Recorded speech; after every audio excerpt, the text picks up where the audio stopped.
부처님 오신 날이 이제 지나고 첫 일요일이 맞았습니다. 부처님 오신 날에 그래도 많은 분들이 함께 하시면서 또 부처님 생신, 그날도 제가 얘기했지만 부처님 생일 파티, 생파라고 하죠 애들이. 좀 젊은이들은 잘 했습니다.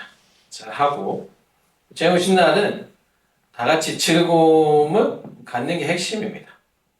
그 무엇보다도 함께 즐거워할 수 있을 때 그 의미를 찾을 수 있습니다. 자, 오늘부터는 이제 일요 본문은 이제 우리 경전 중에 누가 이것을 지었는지 모았는지라고 하는 주인공이 있는 부처님, 우리 불교 경전이 있어요. 그게 이제 백유경이라고 하는 100가지 백구 비유경이라고도 하고, 이제 100가지 비유를 통해서 부처님의 가르침을 설했다라고 하는 경전이 있습니다. 부처님께서 직접 여시아문의 구조를 가지고 있지 않지만 대승불교에서는 그 가치를 굉장히 높게 평가하면서 우리 이제 해인사에 있는 대장경에도 포함이 되어 있습니다. 그 중에서 오세기경 인도 스님이 승가시나라고 하시는 분이 찬집했다라고 하면 이제 약간 이제 직접 쓰신 것도 있겠지만 그 당시에 여러 가지 그 이야기들을 모아서 부처님의 가르침을 모아 또 이렇게 포함했다라고 해서 이런 표현을 쓰는데요. 이제 이것이 이제 한 492년 정도 중국으로 넘으면서 이제 한역이 돼서 만들어졌는데 한 4권으로 구성되어 있어요. 4권으로 구성되어 있는데 이제 100가지 비유를 모았다라고 되어 있죠. 실제 이야기는 100가지는 아닙니다. 98가지, 그러니까 2가지가 벼요. 이제 100가지가 있는 98가지의 비유의 이야기를 통해서 부처님의 가르침, 우리의 마음의 어리석음을 비유해서 이야기를 해줍니다. 근데 왜 100이라고 하는 100가지 비유라고 하는 100을 썼느냐? 이제 이 동양 문화권, 중국 문화권도 그렇고, 열이라든지 백이라든지 천이라는 뜻은 우리 천수천안이라고 해서 부처님의 그 눈과 손이 1000개다라고 표현한 거는 진짜 1000개냐 아니냐가 중요한 게 아니라 그냥 가득 채워져 있다. 굉장히 많다. 가득 채워져 있다. 이라는 그 표현의 숫자가 10. 때로는 100, 1000, 만 이런 게 다 가득 찼다라는 뜻으로 표현이 됩니다. 이 백유경은 이제 98가지의 이야기로 되어 있는데 원래 이제 이게 백유경이 또 다른 이름이 있어요. 이게 뭐냐면 이 치화만이라고도 불려졌어요. 치화만이 뭐냐면 앞에 치자 어리석자, 화만이 뭐냐면 이제 꽃 목걸이라는 뜻이에요.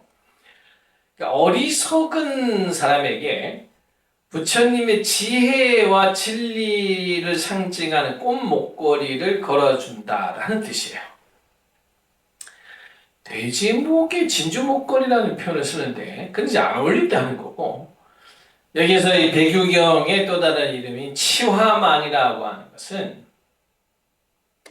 이제 화만의 이 화만이다 해서 이제 꽃목걸이라는 것은 어리석은 중생을 깨우쳐주는 상징적인 의미, 글이 쓰여 있다. 어리석은 중생에게 꽃목걸이를 걸어주는 것 같다라고 되어 있는 부분입니다.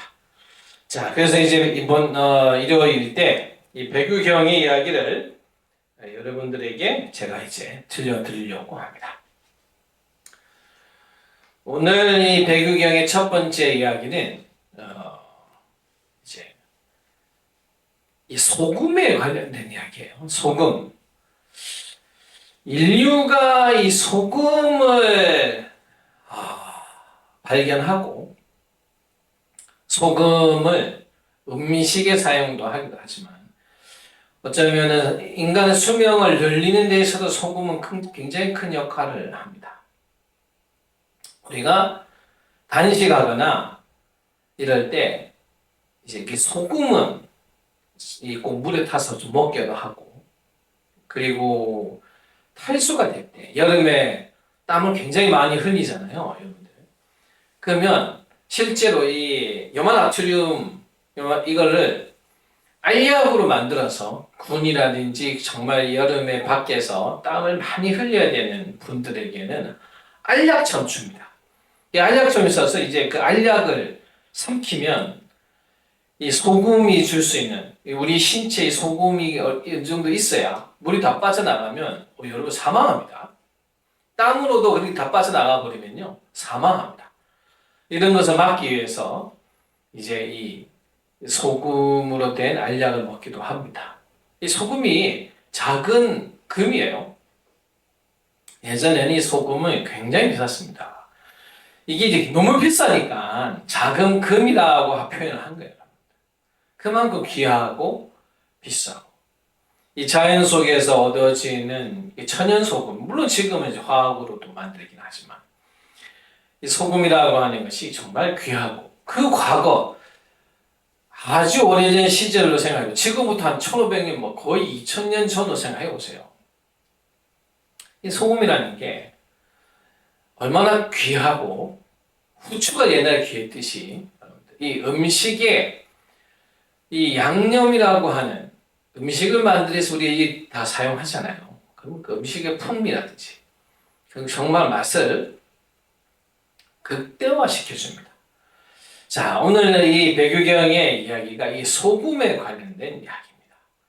이 귀하디 귀한 소금을 과거에 음식에 느낄 때 얼마나 맛있었겠어요. 어느 마을에, 어느 참 마을에 좀 어리석은 사람이 있었어. 이 어리석은 사람이 친구가 초대를 해요. 자기 집에 내가 오늘 너를 위해서 맛있는 음식을 대접하리라 해가지고 이제 초대를 해요. 근데 이 어리석은 사람이 이제 친구 집에 갔죠. 친구 집에 딱 갔는데 이 친구가 음식을 잘 차려봤어요. 근데 딱 먹었는데 입맛에 안 맞아요. 즉 여러분들도 이게 간이 안 맞다는 표현을 써요. 간이 안 맞다. 음식에 이 간이 안 맞으면 아무리 좋은 재료를 써도 맛이 안 난다고 그러죠. 어떤 사람은 좀 간이 세다라고 하면 좀 짜고 맵고, 나는 짠 게 싫어, 나 매운 것도 싫어. 이게 참 사람마다 다양합니다. 그런 거 보면 이제 뭐 유명한 음식을 참 맛있게 하는 이 요리사 분들이 간을 맞추는 게 대단한 거예요. 왜냐면 사람의 입맛이 다 다양하잖아요.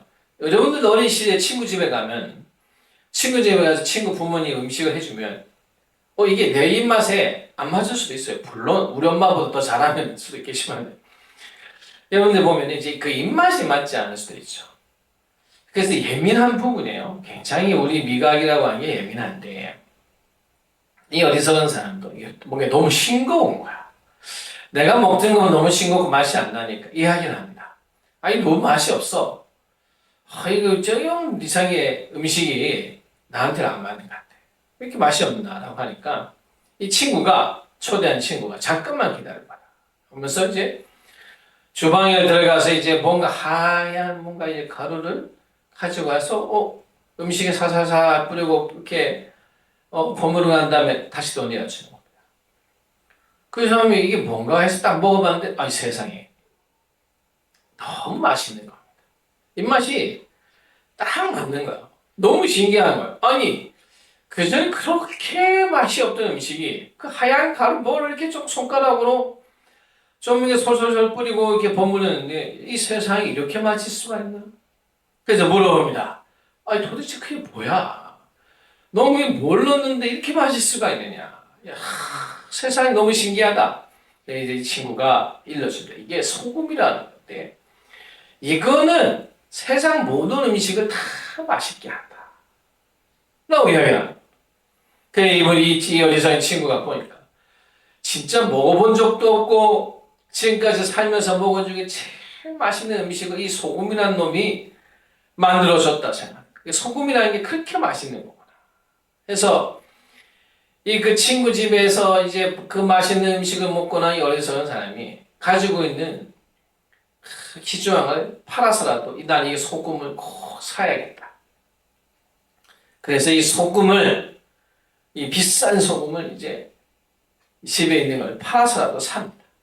그리고 사가죠. 한 일주일쯤 지난 뒤에 그 어리석은 친구를 초대했던 음식에 소금을 넣어서 맛을 참 맛있게 해줬던 친구가 이제 이 친구가 어째서 그동안 소식이 없는가 싶어서 궁금해서 이 친구 집을 찾아갑니다. 어리석은 친구 집을 찾아가요. 이 어리석은 친구 집을 이렇게 딱 제가 문을 딱 열어보니까 아이 세상에 이런 세상에 친구가 퉁퉁 부어있는 거야. 온몸이 퉁퉁 부어가지고 이러다가 저 사람이 죽겠다 싶을 정도로 병색이 완연하고 아무것도 못 먹어서 떼굴떼굴 퉁퉁 버티고 물고 있는 겁니다. 그 이 친구가 도대체 너 일주일 동안 무슨 일이 있었길래 이렇게 사람이 다 죽어가고 퉁퉁 부어있냐 하니까 이 어리석은 친구가 그날 내가 일주일 전에 너희 집에 가서 소금이 난 놈을 먹어서 세상에 먹어본 적 없는 맛을 내가 음식을 보고 이 소금이 그렇게 좋고 맛있다는 생각 때문에 내가 있는 걸 팔아서라도 이 소금을 사와가지고 일주일 내내 이 소금만 먹었다는 겁니다. 왜? 이 소금이 그렇게 맛있으니까 소금만 계속 먹은 거예요. 여러 소금을 계속 먹으면 어떻게 되겠어요? 이 콩팥이 망가집니다. 콩팥이 피가, 땀이, 수분이 배출을 못하는 거예요. 그게 어떻게? 온몸이 퉁퉁 부어. 목이 마르니 물을 또 계속 먹을 것이고, 그럼 또 소금을 또 먹고. 결국은 세상에 그 말을 들은 이 친구가, 이 어리석은 사람. 소금은 그 음식을 조금 다른 음식은 맛을 내게 하는 것이. 세상에 이 소금이 그렇게 맛있는 것을 만들었다고 해서 어떻게 이 소금을 먹으면 이 소금 자체가 그 모든 맛을 대변할 수 있겠냐. 이걸 먹으면 죽는다. 이 이야기를 들은 이 어리석은 사람 후회를 하죠. 내가 크게 그 소금을 넣어서 이게 음식이 맛있어서 이 소금만 먹으면 세상에 천하에 가장 맛있는 맛이 날 줄 알고 내가 그렇게 먹었다. 이 이야기는 부처님이 이제 이 이야기를 이제 승가사나 스님도 이 이야기 속에 이제 부처님 가르침을 주는데 부처님 가르침 중에 어떤 게 있었냐면 옛날에 부처님도 처음에 음식을 먹지 않고 육령 고행할 때요, 음식을 이제 안 먹었어요. 그러니까 피골이 상접해지고, 그러다가 육령 고행 말씀, 이건 도저히 아닌 것 같다. 이 고행으로서는 그 마음의 평온함을 찾을 수가 없다. 그래서 이제 유미죽을 받아 먹게 되는, 그 통해서 이제 양극단에 치우치지 않는 올바른 중도에 대한 수행으로서 들어갔다라고 상징적인 이야기가 있습니다. 그러다 보니까 이제 그 과거에도 이런 거요. 밥을 안 먹으면 도를 깨칠 수 있다. 이러다니까 어떤 사람들이, 외도들이, 그러면 내가 밥만 안 먹으면 되지 않냐 싶어서 밥을 굶는 거예요. 밥을 굶으면 어떻게 될까요? 밥을 굶으면요, 헛게 보이고요, 헛소리가 들리고, 사람이 밥을 굶으면 안 보이는 것도 보이게 만들고, 생각하는 걸 눈에서 마치 영화처럼 눈에서 왔다 갔다 하는 거예요. 미치는 거예요. 그 밥을 굶고 수행을 하는 것은 올바른 수행이 되지 않습니다. 환상을 보고 망상을 본다는 게 어째 올바른 공부겠습니까? 내가 그러면 이 사람이 희한하게 이제 이렇게 돼버리면 제가 말씀드린 대로 내가 보고 싶은 게 눈에 막 나타난다. 선녀도 나타나고 빛도 나타나고 굶으면 그런 효과가 있습니다. 그래서 굶고 공부하지 않습니다. 이 이야기는 이런 거예요. 부처님도 우리가 깨달음이라고 하는 것을 가는 데 있어서 여러 가지 수행의 열소가 포함이 됩니다. 근데 그건 수단이라는 거죠.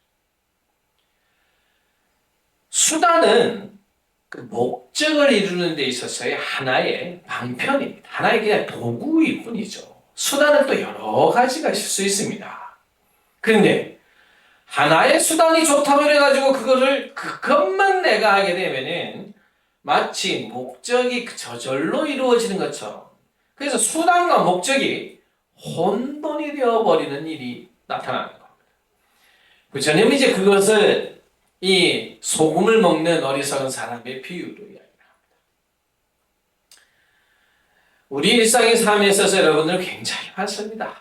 어쩌면 우리가 저지르는 많은 실수나 후회 중에 이 목적을 잃어버리고 수단에 집착하면서 생기는 일이 굉장히 많습니다. 너무너무 많죠. 수단의 노예가 되는, 수단의 중독이 되어버리면서 경우가 굉장히 많습니다. 약물, 약이도 그렇고, 약물도 대표적인 게 약물이죠. 머리가 아파서 진통제를 먹었는데, 그러면 이제 어떻게 되는 거야? 머리가 좀 아플라고 해도 먹고, 근데 나는 머리가 안 아픈데 아플까 싶어서 또 먹고, 먹긴 뭐가 좀 이렇게 몽롱한 것 같아서 그럼 계속 그 약을 먹는. 기분이 우울한 것 같아서 어느 약을 먹으니 좀 기분이 좀 이렇게 편안한 것 같고, 몸이 붕 뜨는 것 같고, 생각이 뭐 근심도 안 들고 하니까 이제 어떻게 해요? 그 느낌을 계속 갖고 싶어서 이제 그 약을 찾게. 그게 중독 아니에요. 약물 중독이 그냥 걸리는 게 아닙니다. 이렇게 뭐 약물 중독까지 가냐는 맞습니다. 수단과 목적을 해가는 경우가 굉장히 많죠. 우리 돈을 버는 데서도 마찬가지입니다. 돈을 왜 버는지를 스스로 물어봐야 돼요. 내가 돈을 왜 버는지 그럼 이유가 나오죠. 그렇죠. 이유가 있어요. 그래 채웠어요. 그럼 물어봐야 돼. 그럼 이걸 채우는 게 무슨 의미가 있는지 또 물어봐야 돼요. 근데 봐봐요. 돈을 버는 이유가 뭐야? 나는 집을 좀 편안하게 있고 싶어. 집을 사. 집이 편안해지면 어떻게 해요? 집은 여러분들 행복에 있어 쾌락적 행복이 있어요. 의미론적 행복이 있고 쾌락적 행복, 이거 아리스토텔레스가 이야기하는 건데요. 이 쾌락적 행복은 현대 많은 연구자들이 검증하는 거예요. 쾌락적인 뭔가 얻고 싶고 집을 늘리고 차를 사고 옷을 갈아입고 옷을 사고 이런 거는요. 처음에는 만족을 쫙 줘요. 근데 이거는 바로 익숙해집니다. 익숙해지면 어떻게 돼? 여러분 이 세상에 익숙해지는 순간 더 이상의 나에게 자금을 주지 않습니다. 바로 떨어지는. 30평 집을 사서 만족이 되잖아요. 그러면 30평 집이 좋아 보이기 시작해요. 만족하면 익숙해지고요. 익숙해지면 쾌락적 행복은 바로 그 행복감이 떨어집니다. 친구집 놀러 가는데 40평 집에 가보니까 너무 좋아. 어떻게 40평을 또 갖고 싶어. 나중에부터는 어떻게 되냐? 집을 계속 더 크게 가지게 돼. 근데 물어봐. 집을 왜 필요합니까? 수술할 때 물어보는데 자식들은 다 나갔어. 결혼해서 집에 다 둘이 살아. 사실 집 클 이유가 없어요. 근데 그때부터는 내가 이 집을 왜 사야 되는 이유가 없어. 그냥 집을 사야 돼. 이런 게 바로 목적은 어디 가고 수단만 집착하는 거예요. 수단에 집착하는 거. 누가 코인에서 돈 벌었다. 그러면 똑같은 거예요. 그러면 나도 코인하면 돈 버는 줄 알아. 그냥 그 수단을 하면 돈이 다 벌리는 줄 알아. 다 뛰어들지. 그게 크게 나 빼보는 사람 많죠. 누가 뭐 했다더라. 누가 어느 아들이 어느 학원 가니까 공부를 잘했다더라. 어느 책 보니까 뭘 하니까 어느 선생님만 잘했다더라. 다 갑니다. 각자의 그 특성이 있잖아요. 그냥 거기를 가면 다 되는 줄 압니다. 우리 삶의 참 많은 부분들은 수단과 목적이 어느 순간 뒤혼돈이 돼서 오로지 수단에 집착하는 경우들 굉장히 많습니다. 스님들도 마찬가지입니다. 이제 곧 한 거잖아요. 예전에 저희 선원에서 스님들이 정진하는데 이런 일이 벌어진 거예요. 스님들이 하루 종일 10시간, 11시간, 12시간씩 앉아서 뭐 대한 줄 알아요, 여러분들? 소화가 안 돼요. 숨을 여러분들 이렇게 이야기하면서 그 숨이 알아서 쉬어지고 있거든요. 근데 이거를 숨 쉬는 걸 생각할 순간 숨이 불편해져요. 해봐요. 명상을 처음 시키잖아요. 손을 처음 하기 위해서 이제 호흡에 집중하세요 하잖아요. 그럼 여러분들 호흡에 집중하면 호흡이 그렇게 불편해요. 이게 가슴도 답답해지고 배가 위가 빵빵해지기도 하고 의식을 하는 순간 이게 불편해. 아니 내가 평생 의식 안 했을 때는 화를 낼 때나 길을 걸을 때나 잠을 잘 때나 TV를 알아서 그렇게 숨이 쉬어서 심장이 뛰어서 쉬었던 숨이 이제 내가 이제 숨을 쉰다. 숨이 들어쉰다. 내뱉는다. 하면 순간부터 그렇게 불편해요. 근데 그걸 10시간씩 해봐요. 여러분들 앉아가지고 소화가 안 돼요. 위가 그렇게 온몸이 답답해. 근데 어느 스님이 되는 거야. 국을 먹을 때 국물을 안 먹으면 그렇게 소화가 잘 된다. 물을 먹지 말라. 밥을 먹으면서 물을 아예 먹지 말라. 그러니까 그게 소문이 나서 내가 하니까 참선이 잘 된다. 그 말을 들으니까 이제 어느 스님들이 요구한다. 어떻게? 어느 날 공양을 하는데 아무도 국을 안 먹어. 건더기만 다 먹는 거요. 수육은 안 먹어. 그냥 밥을 씻거니 그냥 조만큼 밥. 그냥 공양이 어느 날 아니 국을 내니까 건더기는 다 한데 국물만 남아있습니다. 그 조진쌤이 보고 참으로 딱하다. 그게 스님들이 전부 다 국물 건더기만 먹고 국물을 다 안 먹어. 여러분들 그럼 생각해봐요. 국맛에 건더기를 국물로 우려내지 않으면 그 맛이 나요? 그럼 국물 다 갖다 버려야 돼. 아니면 차라리 국물 처음부터 안 해. 그럼 국이 안 나와야지. 그러면 여러분 그래서 한 달이 지났어요. 그럼 공부를 다 잘해야 될 거 아니에요? 다 국물 건더기만 먹었으니까 국 건더기만 먹어야 공부 잘해야 될 거 아니에요? 잘 되겠어요? 부질없는 짓이다. 오히려 국을 먹을 때마다 내가 국도 안 먹고 물도 안 먹었는데 어떻게 사람이 물을 안 먹고 하면 화장실 가 고생해. 배가 더 끓어. 국물 먹으면 죽는 줄 알아. 그게 걸림이 생긴다 알겠다. 그러나 날 국물 좀 먹고 내가 국물을 먹어서 공부가 안 되나. 여러분들 이게 스님들도 그래. 공부를 잘하는 이유가 뭐 왜 공부를 잘해? 삼선을 왜 잘한다? 그거는 내가 그 번뇌를 생각할지 마음에서 대비심을 가졌는지 내가 공부를 억지로 하려고 하는 처음 노력은 좋았지만 어느 순간부터는 그 화두의 그 의심 이것이 무엇인가 하고 하는 그 의심으로 모든 걸 집중해야 되는데 그게 안 되니까 그냥 호흡을 냈다 그냥 호흡으로 억지로 이제 깊게 하고 들이마시고 싶어서 용을 쓰는데 위에 그냥 가스가 차가지고 빵빵해지는데 그게 국물만 안 먹고 건더기만 먹는다고 해결되겠습니까? 또 한 날에는 한때 이런 반응이 또 불었어요. 스님 다니는 배가 불편해요. 제가 다 소화병이 많아. 그러니까 어느 스님들은 맨날 자기 위에 돌이 있대. 그래가지고 해제만 하면은 그 돌 빼러 간다고 하는 스님도 있어요. 한 침 맞는 거지. 경직돼서 그런데.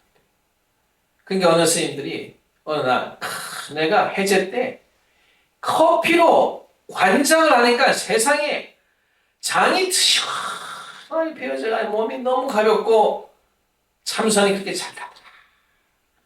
이 말이 또 이렇게 소문이 다 퍼지니까 스님이 어느 날 원주 스님한테 커피를 이렇게 해달라고.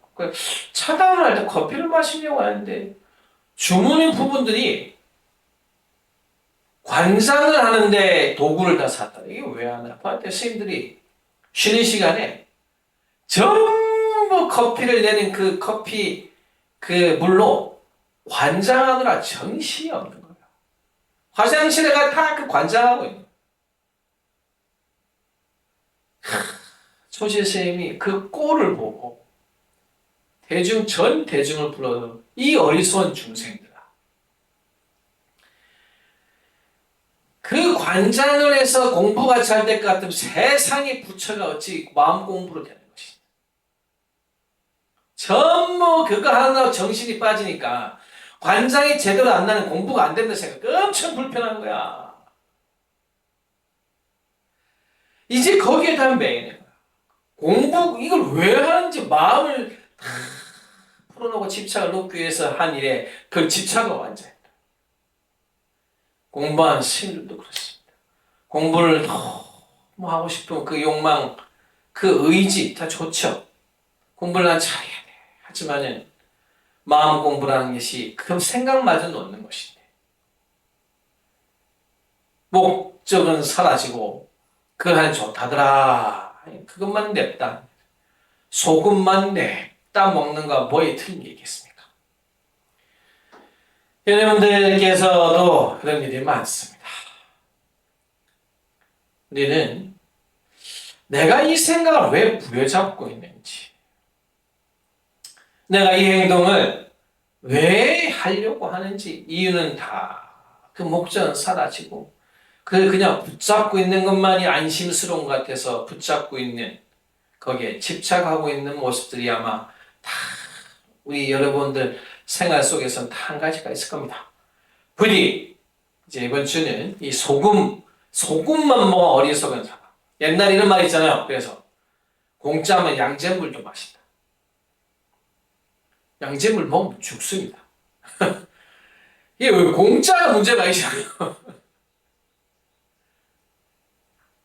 우리가 내가 무엇인가를 하고자 할 때 반드시 잊지 마십시오. 내가 이걸 왜 하는가? 이게 정말 이걸 내가 붙잡고 이것만 하는 게 내가 이루고자 하는 그 목적에 과연 도움이 되는 것인지. 나는 그 목적이 자체 수단이 목적 자체가 될 것이라는 생각이 어리석음으로 우리 삶의 집착과 어리석은 행동에서 부디 벗어나기를 바라면서 오늘 일요 본문의 배교경의 이야기를 들려드렸습니다. 오늘 본문은 여기서 마치도록 하겠습니다.